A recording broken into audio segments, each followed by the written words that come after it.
તમે છે ને જરાય મારું ધ્યાન નથી રાખતા. હું કેટલી બીમાર છું તમને જરાય ખબર પડે છે? આ પેપરવાળાને જો ખબર છે મને હું થાય છે ને, એને બધુંય મને કીધું છે, મને હું વાંધો છે ને.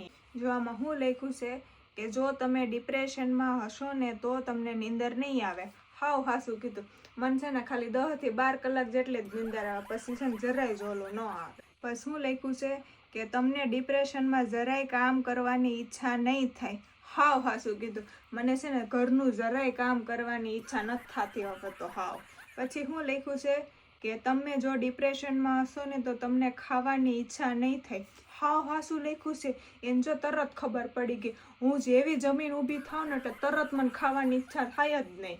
બીજું લખ્યું છે કે તમે ડિપ્રેશનમાં હશો તો તમને બહાર જવાનું મન નહીં થાય. હાવ હાસું કીધું. મને છે ને નોકરી ઉપર જવાનું જરાય મન ન થાય. મને એમ થાય આખો દી હું ઘરે બેઠા બેઠા સૂતી રહું. પણ આ લાઈન તો હાવ ખોટી લખી છે. શું લખ્યું છે કે ડિપ્રેશન છે ને પૈસા વધવાથી આવે છે. હાવ ખોટું લખ્યું છે. આપણે ક્યાં જરાય પૈસા વધે છે? આ પેપરવાળા છે ને હાવ ખોટું સાયપા રાખે. કાલથી છે ને પેપર લેવા જ નથી. તમે પેપરવાળાને ના પાડી દેજો, અમારે પેપર નાખવા ન આવે.